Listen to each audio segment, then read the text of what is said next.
que a gente vai agora aprender um pouco mais. A gente vai aprender sobre a acupuntura, quais são os benefícios e se tem benefício para insônia, já que hoje a gente falou da fadiga adrenal, da questão da importância do sono, né? E para isso eu converso via Skype com o presidente do Colégio Médico de Acupuntura do Estado de São Paulo, vice-supervisor do Programa de Residência Médica de Acupuntura do Hospital das Clínicas e da Faculdade de Medicina da USP e diretor do Comitê da Dor da Sociedade Brasileira de Ortopedia e Traumatologia, Dr. André Tsai. Seja bem-vindo, doutor André, que prazer recebê-lo aqui, apesar de ser via Skype, mas para a gente é uma alegria. Obrigada, viu?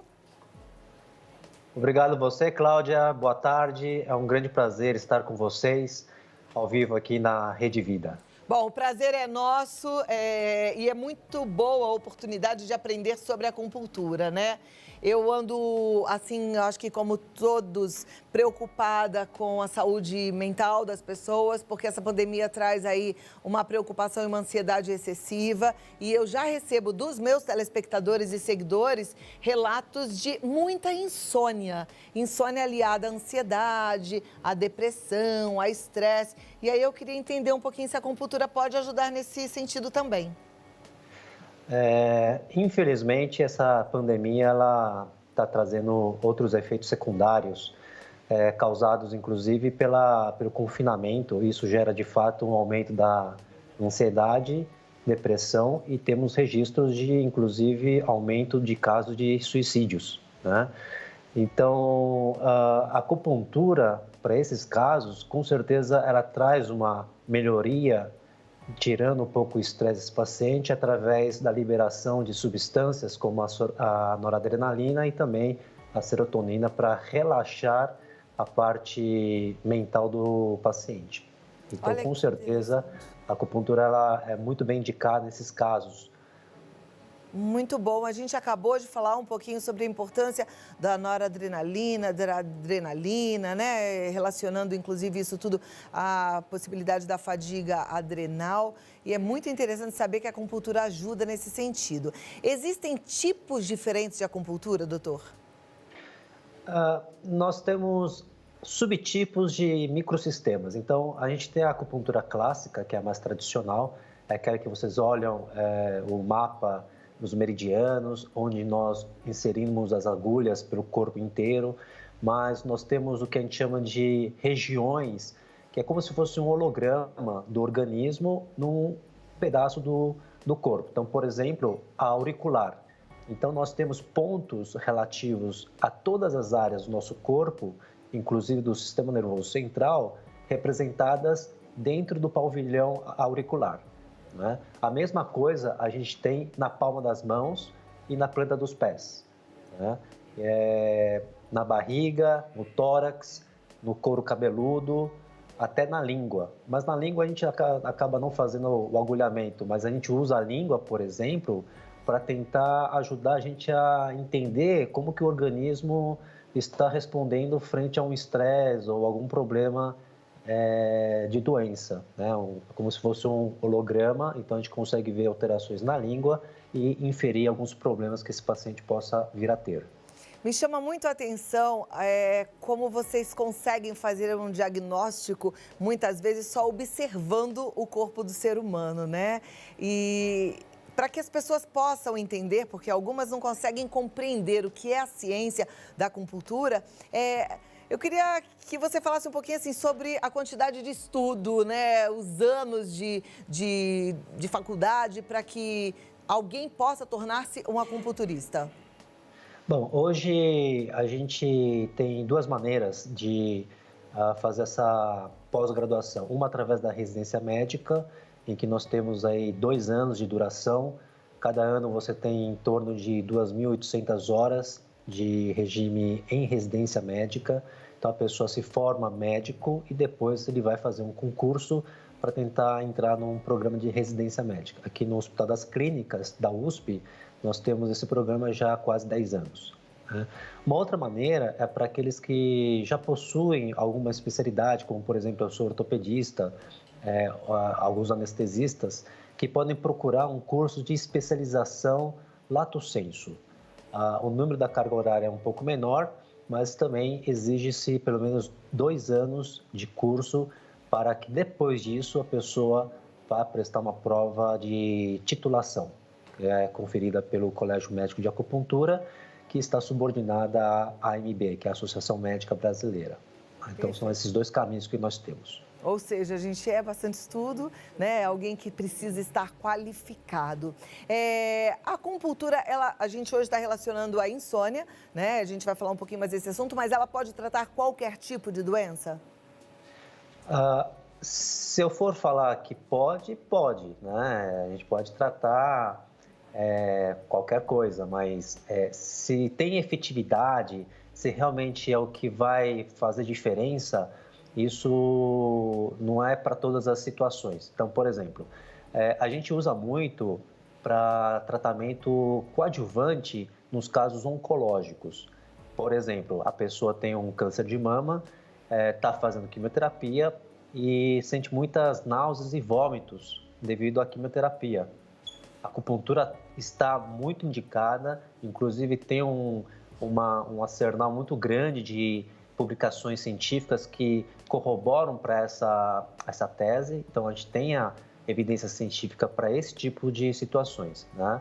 Também para dor crônica, e hoje com o envelhecimento da população, não só brasileira, mas do mundo inteiro, as pessoas começam a adquirir dores que arrastam por meses, é o que a gente define, então, depois de 6 meses de duração, como uma dor crônica.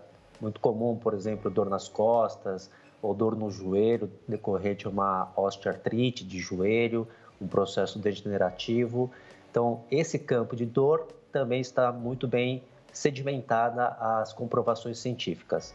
Fora isso, no âmbito da psiquiatria, que é o tema que a gente está falando hoje, por exemplo, ansiedade, depressão e insônia, ele já tem um grau de evidência um pouco menor, mas temos ainda assim essa evidência. Então eu sempre gosto de falar que a gente entraria aí como um complemento, especialmente para que as pessoas não precisem elevar tanto assim as doses de medicações como antidepressivos ou ansiolíticos, que têm vários efeitos colaterais. Então a gente trata vários campos da medicina.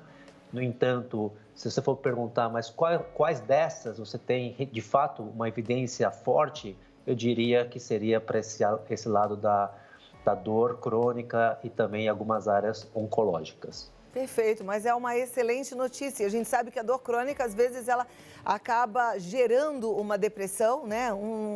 A pessoa com dor, ela realmente perde muito da qualidade de vida e muitas vezes ela desenvolve outra doença. E como a gente anunciou no começo, quando eu te apresentei e você faz esse trabalho no Hospital das Clínicas, hoje a acupuntura, ela está à disposição da sociedade também através do Sistema Único de Saúde?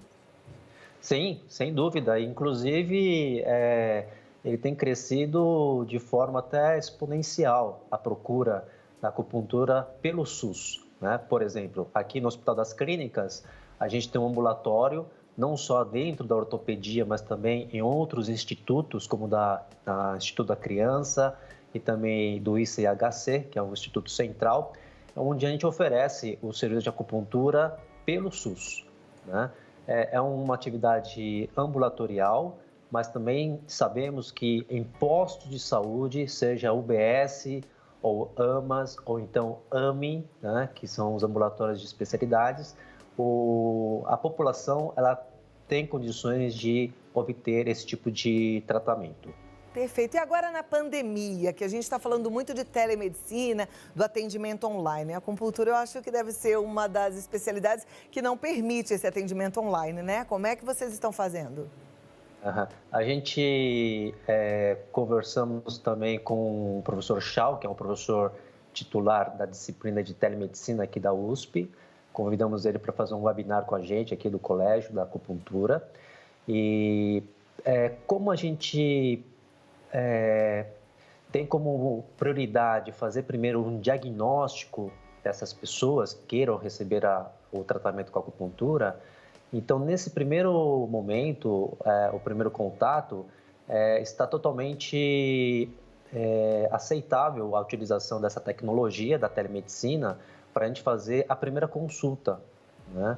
Então, a partir desse primeiro contato, eu acho que para o paciente, ele quer ouvir da gente, médico, especialista nessa área da acupuntura, se o problema dele tem indicação de fazer, né? Se tem evidência e de que maneira que ele pode receber esse tratamento, se existe algum efeito colateral. Então, neste primeiro momento, eu creio que a telemedicina nos ajuda neste sentido, né? Agora, falar de agulhar propriamente dito, de fato, fica inviável o agulhamento, tá? E só complementando o que você falou, nosso público, né, que a gente atende, ele tem uma característica muito interessante. Ele, além da dor crônica, ele tem insônia e depressão. São 3 características numa mesma pessoa, né? Hoje tem muito fibromialgia, muita lombalgia com insônia e depressão, tem muita artrose de joelho com depressão e insônia. Então, isso que a gente trata, esse conjunto, uma coisa que eu acho que seria um diferencial em relação à nossa medicina moderna, à nossa medicina alopática, é que a acupuntura, ela tenta trazer um pouco daquela visão mais holística, e não mística, né? Mas sim holística do organismo como um todo. Porque tá tudo interligado, né? A dor, como você falou, a dor, o sono, a depressão, então tá tudo interligado. A pessoa é uma coisa só. Que maravilha. Bom, nosso tempo voa quando o assunto é bom e eu amei conversar contigo. Só queria que a gente terminasse deixando aí um recado importante para os nossos telespectadores em relação a como escolher um acupunturista capacitado, né? Que seja de fato certificado para isso. Tem algum lugar em que eles possam fazer essa pesquisa? Sim, a gente, no nosso site CMAESP, Colégio Médico de Acupuntura Estado de São Paulo.org.br, nós temos um buscador médico em que você pode, se você mora em Piracicaba ou Bauru, você pode ver se tem ou não algum colega que seja titulado, né, com o título de especialidade. Tá? E nível Ou nacional, então, tem algum outro? sim, nós temos um site chamado cmba.org.br, mas o nosso cadastro, ele abrange o Brasil todo, não só o estado de São Paulo. Uma outra maneira, né? Uma outra maneira é através do seu Conselho Regional de Medicina, no nosso caso aqui de São Paulo, o CREMESP. Então, você pode entrar no site do CREMESP e verificar se o colega, o médico, tem um negócio chamado RQE, que é um registro de especialidade. Cada um que tem o seu diploma, ele vai até o conselho de classe e vai registrar esse número, tá? É uma outra maneira. Perfeito. Muito obrigada pelo seu tempo, pela conversa tão esclarecedora aqui. Parabéns pelo trabalho que você desenvolve aí, tanto nas faculdades quanto com seus pacientes. Obrigada, doutor André. Obrigado a você, Cláudia. É um grande prazer estar com vocês. Igualmente. Olha, o doutor André Tsai, ele está como ele disse, no www.cmaesp.org.br, né, que é o Comitê da Dor da Sociedade Brasileira de Ortopedia e Traumatologia, e através do Instagram cma.sp, cma.sp. Entra lá, viu?